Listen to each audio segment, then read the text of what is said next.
Okay, we're going to take a look at some of the tools we just talked about in doing reconnaissance. Throughout this, I want you to remember that the information I'm gathering is legally obtainable, and it shouldn't cause you any ill to be able to go out there and do the same things that you're seeing me do here. First, we talked about Sam Spade. I'll use Sam Spade, as I said, as an all-in-one shopping area where I can put it in some location, such as this case, careeracademy.com, and just simply ask it to give me the information about that corporation's registrations. As I go through and take a look at this, you can see all of the things I talked about before. I'm getting addresses, phone numbers, contact names, information that could be beneficial for me, especially as trying to be a social engineer, or in trying to figure out where I can go to gather more information. Maybe start looking now in Massachusetts for information about this company now that I've seen where they're located. Other things this tool will do for me, of course, is just test connectivity with pinging. We've already done the who is.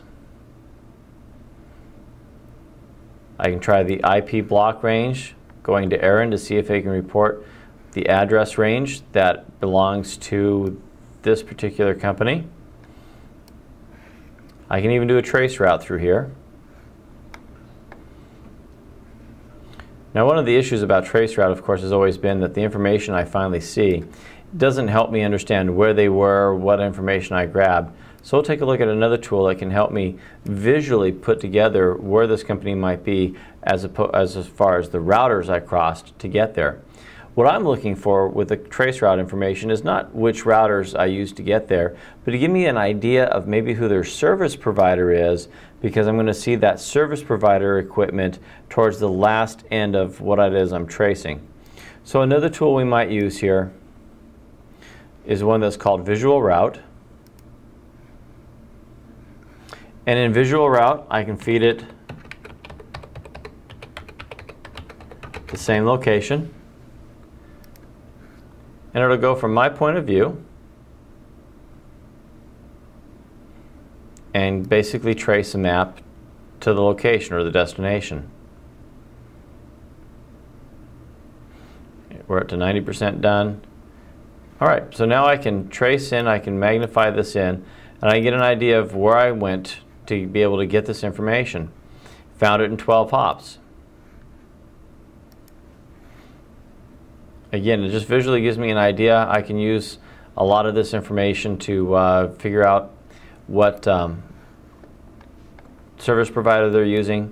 If I go to the advanced mode, I can get the names and locations of these sites that I jumped across. So you can actually get more than just a node name. You can actually get some translation of where these are. If you're wondering where this information comes from, this information is only as good as the service providers give us when they're registering their IP addresses. Again, that was Visual Route. So there are a number of tools that we can use. We can also go to the internet to gather the same exact information. Sites like www.dnsstuff.com. I can do some of the same information as I did before, the who is lookups, just by putting in the same address.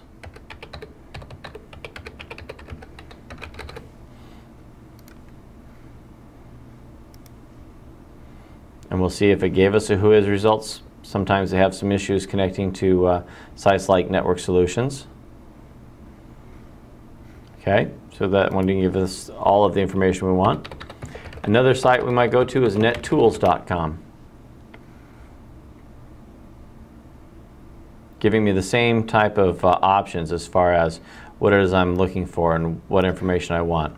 Here, if I go through and do a who is on certain locations, I'm going to get the same information I got from Sam Spade.